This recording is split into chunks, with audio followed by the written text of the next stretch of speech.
मेरी एक simple tricks है, जो फ़ोन आपको इतने का मिलने वाला था, अगर मेरे ट्रिक से यूज़ करोगे तो आपको इतने का मिलने वाला है। तो ये चीज़ों का याद रखिएगा। मैं वीडियो में कुछ ऐसे डिटेल में बात करने वाला हूँ जो काफ़ी फ़ोन्स बेचने के बाद ये एक्सपीरियंस से मुझे मिला है। यहाँ पर सबसे इंपॉर्टेंट चीज़ होता है, अक्सर फ़ोन जब आपका ख़राब होता है, अगर आपके फ़ोन में बैटरी का प्रॉब्लम है या स्क्रीन का स्क्रैचेस हैं, स्क्रीन काम नहीं कर रहा है, तो अक्सर लोग हॉनेस्टली पुट करते हैं। बट ट्रस्ट मी, क्योंकि जब भी अगर आपका फ़ोन फुल अच्छे से कंडीशन में भी होगा ना, और अगर वो आएगा आपके घर पे अच्छे से इंस्पेक्शन करने के लिए, यानी वो लोग आपके फ़ोन को ना ऐसे देखेंगे, भाई तगड़ा फ़ोन है कि नहीं। और अगर आपका फ़ोन टच कंडीशन में भी होगा ना, तो भी वो 1000 रुपये गिरा के जाएगा। तो हम पहले से क्यों बोले, आपका फ़ोन हमेशा जब भी आपको बेचना है तो फुल लेंथ यानी कि फुल कंडीशन में ही फ़ोन को बेचिए। कोई भी प्रॉब्लम हो लिस्ट करने की ज़रूरत नहीं है, क्योंकि वो आने के बाद तो 200-300 गिराना है ही उस चीज़ों को। तो पहले बताओगे तो रेट गिर के आएगा, वो आएगा और रेट गिरा के जाएगा। तो ये इंपॉर्टेंट चीज़ याद रखना। अक्सर लोग क्या करते हैं, फ़ोन बेचते वक्त वो सोचते हैं कि चार्जर रख लेते हैं, काम आएगा फ्यूचर में। कहीं काम नहीं आने वाला। अगर आपके पास बॉक्स या चार्जर है, ये एक बहुत बड़ा इफेक्ट करता है आपके प्राइस में। फॉर एग्जांपल मैं यहाँ पर एक वन प्लस का फ़ोन ले लेता हूँ, एंड यहाँ पे लिस्ट करने के बाद अगर मैं यहाँ पर एक में जिसमें मैं मेंशन कर रहा हूँ कि मेरे पास बॉक्स और चार्जर दोनों है, तो आप ये रेट देख सकते हो। और मैं दूसरे टैब में एक और बार फिर से री एंटर करता हूँ वन प्लस का, एंड सेम चीज़ों में बोलता हूँ मेरे पास अब यहाँ पर ये दोनों नहीं है।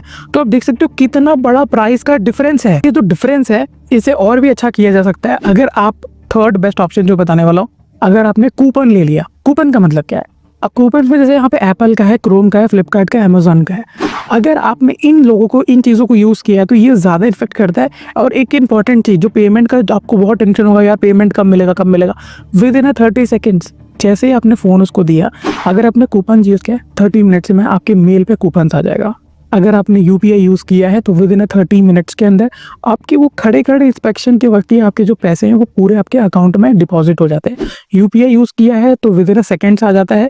जैसे आप उसे फ़ोन दोगे वो लोग पेमेंट रिलीज़ कर देते हैं आपके अकाउंट में। आप भले अकाउंट नंबर आईएफएससी कोड के थ्रू जाओ, यूपीआई जाओ, या आप कूपन यूज़ कीजिए। बेटर है कूपन में जाइएगा, 300-400 बढ़ के ही मिलेगा। जब आप फ़ोन बेच रहे हो तो जितना पैसा आप ले सकते हो। तो यूजुअली सेकंड फ़ोन आप तभी बेच रहे हो या तो नया लेने वाले हो, या अगर आप नहीं भी ले रहे हो, आप सेकंड हैंड घर में पड़ा हुआ फ़ोन बेच रहे हो, तो कूपन्स ले लीजिए। एंड फ्यूचर में आपको 1 साल का टाइम मिलता है। 1 साल में कहीं ना कहीं तो आप उस कूपन को यूज़ कर सकते हो। फुल्ली यूटिलाइज कूपन रहता है वो।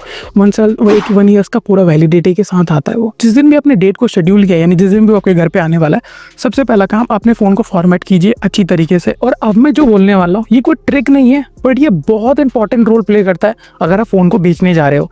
जैसे कि आप जब भी बेचते हो तो फ़ोन को 2 टाइम फॉर्मेट मारना होता है। 2 फॉर्मेट रूल आपको नहीं मालूम होगा तो मैं आपको समझाता हूँ। It's just a simple thing.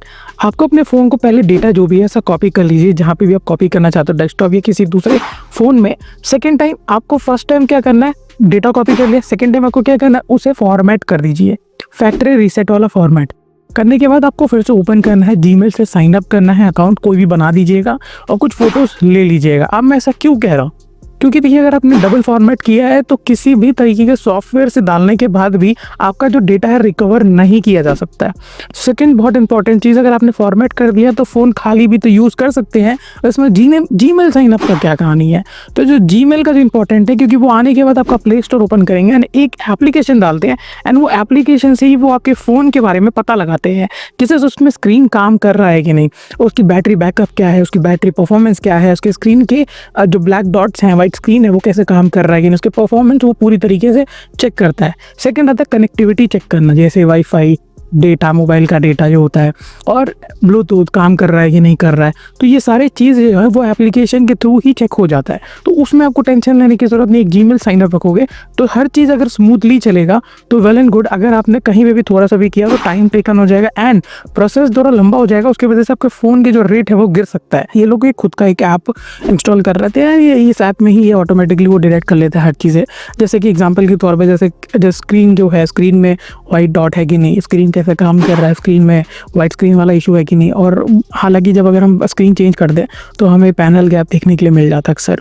और जैसे वाटर डैमेज है कि नहीं, बटन सारे काम कर रहे हैं कि नहीं, वही इस चीज़ें जो आपको मालूम है, वाइब्रेशन फ़ोन में है कि नहीं, अच्छे से काम कर रहा है, कैमरा का परफॉर्मेंस क्या है, कैमरा क्वालिटी कैसा आ रहा है। कैमरा क्वालिटी से उनको कोई लेना देना नहीं होता, जस्ट बिकॉज आपका कैमरा उसमें काम करना होना चाहिए।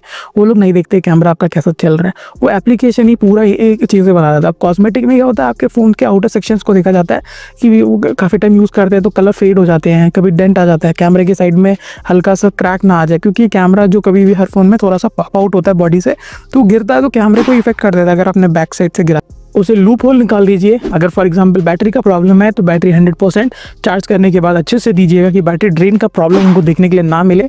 और अगर वाईफाई का प्रॉब्लम है, कनेक्शन बार बार कभी कभी डिस्कनेक्ट हो जाता है, तो उस केस में इसको वाईफाई अपने घर के आसपास वाला अगर कोई भी वाईफाई है तो उन्हें देना ही नहीं है, ठीक है। तो अगर आपके पास जो भी चीज़ें हैं, आपको बस पता लगाना है क्या बेचना है, कैसे बेचना है, तरीके काफ़ी हैं। अगर फिर भी आपको कोई प्रॉब्लम आता है तो आप मुझे कमेंट सेक्शन में पूछ सकते हो, नहीं तो इंस्टाग्राम पे DM भी कर सकते हो। और यूजुअली मेरे को एक मैसेज पक्का आता है इंस्टाग्राम पे कि भैया हमारे घर के पास नहीं आ रहा है कैशिफाई। तो इट्स अ सिंपल थिंग, मैंने काफ़ी लोग को बताया ये चीज़ के बारे में। नहीं आ रहा है तो अपने आसपास के लोकेशन पे देख लीजिए, कोई कैफ़े देख लीजिए या कोई आसपास का एरिया देख लीजिए, एंड उस पे अपना स्लॉट बुक कर दीजिएगा। आप स्लॉट बुक कर लोगे, टाइम बुक कर दोगे, तो जिस डेट पे भी उनको आना है वो आपको फ़ोन कर देते हैं। यूजुअली उस टाइम पे वो नहीं आते हैं, ये चीज़ याद रखना है। फॉर एग्जांपल अगर आपने 10 बजे का किया है तो वो शाम को आएगा, नहीं तो अगले दिन ही आ जाता है, क्योंकि उनके पास भी बहुत ज़्यादा बुकिंग्स होते हैं। तो ये आपको टेंशन लेने की ज़रूरत नहीं है। टाइम पे टाइम मतलब यार सोने पे सुहागा हो गया। अगर वो टाइम पे आ रहे हैं तो भाई आपका काम तो ईजी है, बट अगर वो टाइम पे नहीं आ रहे तो टेंशन मत लीजिएगा, स्लॉट के बाद भी आ सकते हैं, कभी कैंसिल नहीं करते वो चीज़ें, ये याद रखना है आपको। तो अगर फॉर एग्जांपल आपने 10 का बुक भी किया है, अगर वो फ़ोन करके एक बार पूछ लीजिए कितने बजे आना है उस लोकेशन पे, क्योंकि आप भी पूरा दिन फ्री नहीं हो, तो आप उनसे टाइम उनका ले लीजिए एंड उसी टाइम पे आप वहाँ चली जाइएगा एंड दे दीजिए, ट्रांजेक्शन कीजिए, घर पे आ जाइएगा। बट इन केस अगर आप दोनों का टाइम मिसमैच हो रहा है तो आप उनसे खुद ही अपना टाइम बता दीजिए, इस टाइम पे ही मैं मिलूंगा। यूजुअली मेरे साथ ऐसा हो चुका है, तो मैंने काफ़ी दूर अपना ही मतलब जो लोकेशन है उससे दूर जाके मैंने उस बंदे को ढूंढा एंड वहीं पे मैंने रोड पे खड़े खड़े, लिटरली रोड पे खड़े खड़े मैंने ट्रांजेक्शन कर लिया था। तो इट्स बेटर आपके कन्वीनियंट और उसके कन्वीनियंट पे भी आपको काम करना है। एट द लास्ट आपको अपना प्रोडक्ट बेचना है जिसका आपको इस्तेमाल नहीं करना है, तो आपको बस फ़ायदा देखना है अपना, क्योंकि आपको पैसा आ रहा है कि नहीं आ रहा है। एंड लास्ट आता है सबसे इंपॉर्टेंट है, फ़ोन को थोड़ा साफ़ करके रखिएगा। कवर अक्सर काफ़ी टाइम पे कवर यूज़ करते हो तो धूल मिट्टी स्क्रैचेस आ जाते हैं, हो सके तो साफ़ कर दीजिए। और यहाँ पे जो सबसे इंपॉर्टेंट होता है, इनके 4 लेवल होते हैं देखने के लिए, यानी 4 ऐसी चीज़ें जिन्हें ये देखकर प्राइस को बताते हैं। हार्डवेयर, जिसके अंदर आपके क्रैक, चार्जिंग पोर्ट काम कर रहा है कि नहीं कर रहा है, वाटर डैमेज है कि नहीं, कहीं पे पैनल गैप दिख रहा है कि नहीं दिख रहा है, बटन सारे काम कर रहे हैं कि नहीं कर रहे, माइक काम कर रहे हैं नहीं कर रहे, फ्रीज हो रहा है कि नहीं हो रहा है, परफॉर्मेंस तो स्लो नहीं है ना, बैटरी ड्रेन कितना, कनेक्टिविटी सारे काम कर रहे हैं जैसे वाईफाई, ब्लूटूथ, सेलुलर डेटा। और उसके बाद आता है आपके डेड पिक्सल, स्क्रीन पे कभी कभी जो वाइट हो जाते हैं वो है कि नहीं, टच स्क्रीन काम कर रहा है कि नहीं, ब्राइटनेस काम कर रहा है नहीं कर रहा, over heat, vibration, camera issues भी चेक किए जाते हैं। उसके बाद आता है कॉस्मेटिक में यानी एक्सटर्नल, यानी स्क्रैचेस है, डेंट है, कहीं से कलर फेड हो जाता है कभी कभी, वो तो चलो नॉर्मल सी भी बात है, बट उससे भी रेट में बहुत बड़ा फ़र्क देखने के लिए मिलता है। एंड यहीं तक रखते हैं। एंड कोई भी डाउट है या किसी तरीके की प्रॉब्लम है, मैंने कैशिफाई पे काफ़ी सारे वीडियोस बनाए हैं, आपको काफ़ी सारी जो चीज़ें हैं क्लियर की हैं in terms of transaction, payment को लेके, रिफंड को लेके, तो मैंने नीचे डिस्क्रिप्शन पे दे देता हूँ। और यहीं तक रखते हैं, मिलता है नए फ्रेश एपिसोड में, तब तक के लिए बाय बाय।